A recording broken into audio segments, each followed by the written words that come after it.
Hello student, welcome to my YouTube channel Rohit academy. Student, आज हम इस वीडियो में आप लोगों को बताएंगे क्लास 9th का सब्जेक्ट आप लोगों का है साइंस, यानी कि कक्षा 9 का विषय आप लोगों का क्या है, विज्ञान है। ठीक है, क्या है, विज्ञान है। आप लोगों का वार्षिक परीक्षा का ये आप लोगों का पेपर, यानी कि एनुअल एग्जामिनेशन, ये आप लोग ईयरली एग्जामिनेशन का ये आप लोगों का 2026 का बिल्कुल न्यू पेपर, वायरल पेपर आप लोग के सामने लेकर के आए हैं। पेपर का जो पूर्णांक क्या है, 70 में 70 नंबर। इस वीडियो में संपूर्ण हल के साथ एक एक क्वेश्चन का आंसर निचोड़ तरीके से, आसान शब्दों में, आसान भाषाओं में बताएंगे।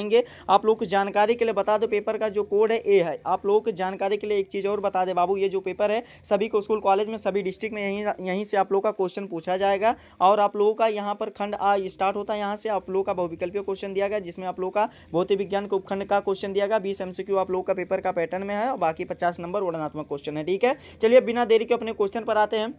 हमारा पहला क्वेश्चन दिया गया बल का एसआई मात्रक, यानी कि जो बल होता है उसका एसआई मात्रक क्या है, हमें ये बताना। तो इसका जो राइट आंसर हो जाएगा बाबू, क्या हो जाएगा हमारा, इसका जो सही आंसर हो जाएगा सी वाला ऑप्शन राइट हो जाएगा, किग्रा मीटर प्रति सेकंड स्क्वायर होता है, जो कि सा वाला ऑप्शन हमारा इसका सही हो जाएगा। दूसरा क्वेश्चन यहाँ पर हमारा दिया गया, क्या दूसरा क्वेश्चन दिया गया, हमारे सौर परिवार में सभी गृह परिक्रमा करते हैं, इस कंडीशन में क्या होता है हमारा, इसका राइट आंसर हो जाएगा सूर्य की परिक्रमा करते हैं। किसकी, सूर्य की परिक्रमा करते हैं, सी वाला ऑप्शन हमारा इसका भी सही हो जाएगा। अगला क्वेश्चन तीसरा हमारा दिया गया, क्या कि चंद्रमा का द्रव्यमान पृथ्वी की अपेक्षा कम है, तो इस कंडीशन में बताना कितना गुना कम है, तो 8 गुना कम है, जो कि डी वाला ऑप्शन हमारा इसका राइट हो जाएगा। अगला क्वेश्चन हमारा चौथा दिया गया, गुरुत्वीय स्थिति ऊर्जा का सूत्र, यानी कि जो गुरुत्वीय स्थिति ऊर्जा का सूत्र क्या होता है हमें यह बताना है। तो इसका जो सही आंसर हो जाएगा क्या होता है बाबू, mgh होता है। क्या होता है, mgh होता है, जो कि सी वाला ऑप्शन हमारा इसका राइट हो जाएगा। बाबू आप लोगों की डिमांड पर हम पेपर का सोल्यूशन बताते हैं और आप लोगों को वीडियो आप लोगों को प्रोवाइड करते हैं, लेकिन आप लोग वीडियो को शेयर नहीं करते हैं। तो आप लोग के लिए यही काम रहेगा कि इस वीडियो को क्लास 9 यानी कि कक्षा 9 के जितने भी स्टूडेंट होंगे उनके पास अधिक से अधिक जरूर शेयर करके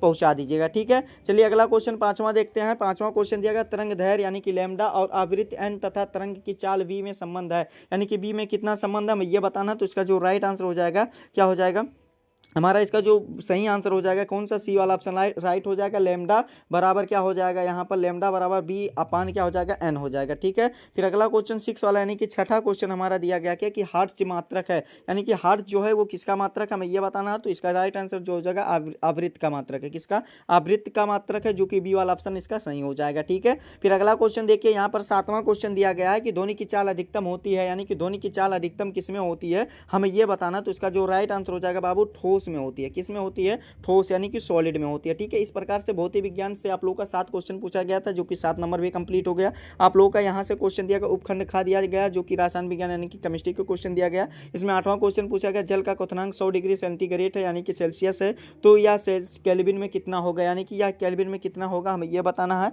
तो इसका जो राइट आंसर हो जाएगा कौन सा बाबू, देखो आप लोगों को जानकारी के लिए बता देना। तो इसमें जो होता है यहाँ पर, जो अगर केल्विन में कन्वर्ट करने के लिए कहता है तो 273 क्या कर देते हैं, प्लस कर देते हैं, 273 प्लस कर देते हैं, और यहाँ पर प्लस 100 हो जाएगा। ठीक है, क्या हो जाएगा, प्लस 100 हो जाएगा। तो टोटल कितना हो जाएगा, 373 केल्विन हो जाएगा, जो कि हमारा बी वाला ऑप्शन इसका राइट हो जाएगा। ठीक है, फिर अगला क्वेश्चन यहाँ पर 8वां क्वेश्चन दिया गया, 8वां क्वेश्चन भी कंप्लीट हो गया। फिर 9वां क्वेश्चन यहाँ पर दिया गया, कोलाइडल कैसा मिश्रण है, यानी कि जो कोलाइडल होता है वो किस प्रकार का मिक्सचर होता है हमें यह बताना है। तो इसका राइट आंसर जो जाएगा विषमांगी मिश्रण हो जाएगा, जो कि बी वाला ऑप्शन हमारा इसका सही हो जाएगा। ठीक है, फिर अगला क्वेश्चन हमारा 10 वाला, यानी कि 10वां क्वेश्चन दिया गया, यौगिक जल में हाइड्रोजन और ऑक्सीजन के द्रव्यमानों का अनुपात कितना रहता है हमें यह बताना है। तो इसका जो राइट आंसर हो जाएगा 1:8 होता है। कैसे 1:8, हाइड्रोजन का जो 1 होता है और आप लोग का ऑक्सीजन का कितना होता है, 8 होता है। ठीक है, परमाणु क्रमांक जो होता है। ठीक है, इस प्रकार से हमारा कितना इसका अनुपात होगा, 1:8 हो जाएगा। ठीक है, फिर अगला क्वेश्चन हमारा 11 वाला, यानी कि 11 वाला क्वेश्चन दिया गया, परमाणु होता है, यानी कि परमाणु क्या होता है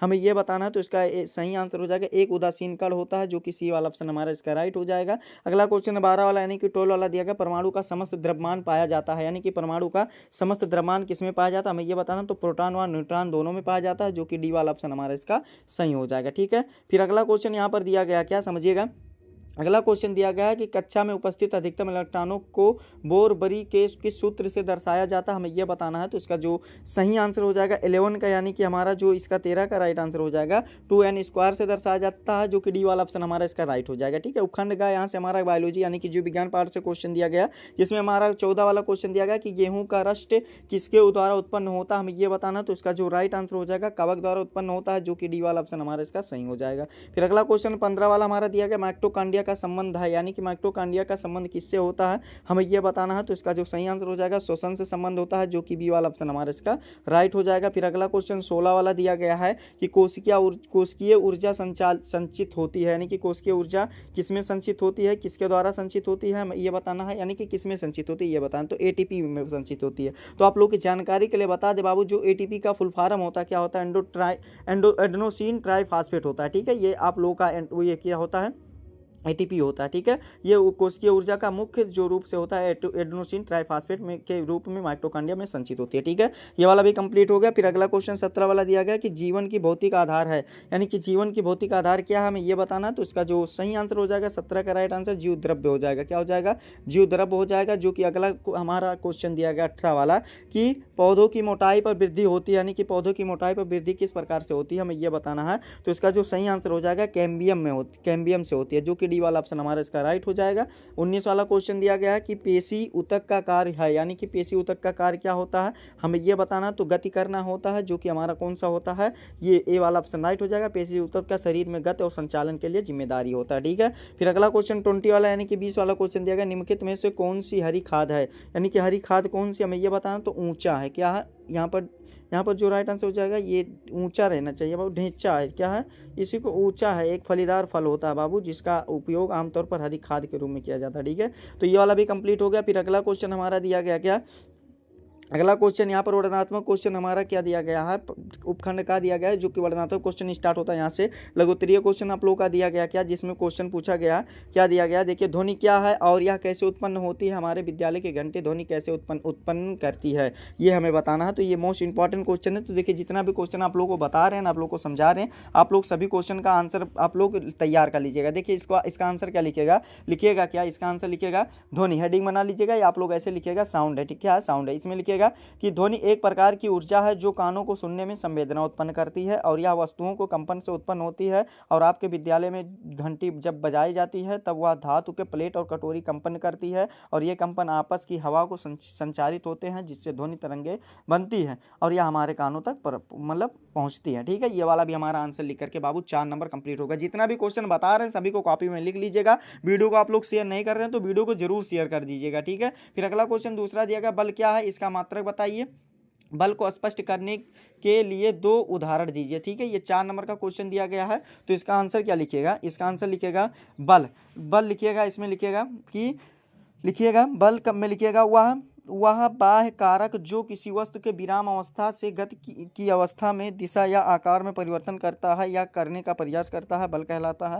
ये हमारा लिख करके कंप्लीट हो गया। बल का SI मात्रक न्यूटन है, क्या है, बल का SI मात्रक न्यूटन है। बल के उदाहरण दरवाजा खोलना या बंद करना है। ठीक है, तो ये वाला भी हमारा हो जाएगा, फुटबॉल को फिक मारना, ये वाला भी कंप्लीट हो जाएगा। बल का SI मात्रक क्या है बाबू, न्यूटन है। तो ये वाला 4 नंबर इसमें भी कंप्लीट हो गया। फिर अगला क्वेश्चन दिया गया, 1 वाट शक्ति को परिभाषित कीजिए। 1 वाट शक्ति को परिभाषित करना, इसका लिखिएगा क्या, 1 वाट शक्ति वह शक्ति है जो 1 जूल कार प्रति सेकंड की दर से की जाती है। इसे गणितीय रूप में P बराबर W/T होता है दर्शाया जाता है, जहाँ P शक्ति है, W वर्क यानी कि कार्य है और T यानी कि टाइम यानी कि ये है। यदि कोई उपकरण 1 सेकंड में 1 जूल ऊर्जा का उपयोग करता है तो उसके गति 1 वाट होती है। ठीक है, ये वाला भी 4 नंबर लिख करके हमारा कंप्लीट हो गया।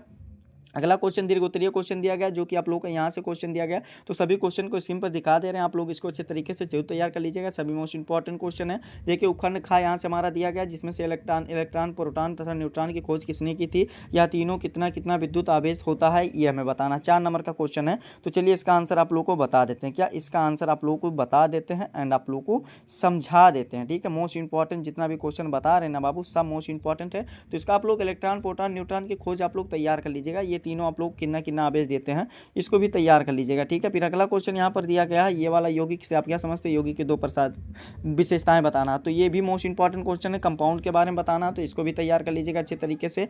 दीर्घोत्तरीय क्वेश्चन यहाँ पर दिया गया है कि बिलियन क्या है, इसके 4 उदाहरण दीजिए। बिलियन के गुणधर्मों को भी उल्लेख कीजिए। 6 नंबर का क्वेश्चन है, तो इसको भी तैयार कर लीजिएगा। अथवा करके दिया गया, रदरफोर्ड के परमाणु मॉडल का वर्णन कीजिए, तो इसको भी अच्छे तरीके से आप लोग तैयार कर लीजिएगा। उपखंड का दिया गया है, जो कि यहाँ से क्वेश्चन दिया गया, इसमें लघुत्तरीय क्वेश्चन दिया गया और यहाँ पर 8वां क्वेश्चन पूछा गया है। क्या यहाँ पर सॉरी पहला क्वेश्चन, यहाँ पर मिस टाइपिंग हो गया है। पहला क्वेश्चन दिया गया, कोशिका की खोज किसने और कैसे की, ये बताना। 4 नंबर का, इसको भी तैयार कर लीजिएगा। पेशी ऊतक क्या है, इसके कार्य लिखिए, तो ये भी 4 नंबर का क्वेश्चन है, इसको भी अच्छे तरीके से आप लोग तैयार कर लीजिएगा। तीसरा क्वेश्चन दिया गया क्या, यहाँ पर देखो 8वां रहेगा, यहाँ पर 9वां रहेगा, यहाँ पर 10वां रहेगा। मिस टाइपिंग होगा, इतना समझ सकते हो बाबू, समझदार हो, ठीक है। अगला क्वेश्चन दिया गया, अनाज, दाल और कामा फल तथा सब्जियों से हमें क्या प्राप्त होता है। 4 नंबर का क्वेश्चन, इसको भी तैयार कर लीजिएगा। अथवा करके दिया गया, पशुपालन के क्या लाभ होते हैं, इसको भी अच्छे तरीके से आप लोग तैयार कर लीजिएगा। दीर्घ उत्तरीय क्वेश्चन दिया गया, जिसमें 11 वाला क्वेश्चन पूछा गया कि जंतु ऊतकों का वर्गीकरण कीजिए, विभिन्न एपिथेलियम ऊतकों का संक्षिप्त सचित्र वर्णन कीजिए। 6 नंबर का क्वेश्चन दिया गया, अथवा करके दिया गया, फल चक्र क्या है, फल चक्र के नियमों का उल्लेख कीजिए और बरानी क्षेत्रों में किस प्रकार की फल उगानी चाहिए, यह हमें बताना है। तो ये वाला भी 6 नंबर का क्वेश्चन है, इसको भी अच्छे तरीके से आप लोग तैयार कर लीजिएगा। यही आप लोगों का क्लास 9 का साइंस का यानी कि विज्ञान का पेपर था, जो कि इस वीडियो में कंप्लीट तरीके से आप लोगों को बता दिया गया, आप लोगों को समझा दिया गया। आप लोगों को ये हमारा प्यारा सा लवली सा वीडियो कैसा लगा है कमेंट करके जरूर बताइएगा। हाँ, अगर आप हमारे चैनल पर नए हो तो चैनल को सब्सक्राइब कर लीजिएगा, बेल आइकन को दबा दीजिएगा। वीडियो को आप लोग शेयर नहीं करते हैं तो आप लोग के लिए यही काम रहेगा, इस वीडियो को क्लास 9 के यानी कि कक्षा 9 के जितने भी स्टूडेंट होंगे उनके पास अधिक से अधिक जरूर शेयर करके पहुंचा दीजिएगा, ठीक है। चलिए हम आप लोगों से मिलते हैं नेक्स्ट वीडियो में नेक्स्ट टॉपिक के साथ, तब तक के लिए जय हिंद, जय भारत, वंदे मातरम।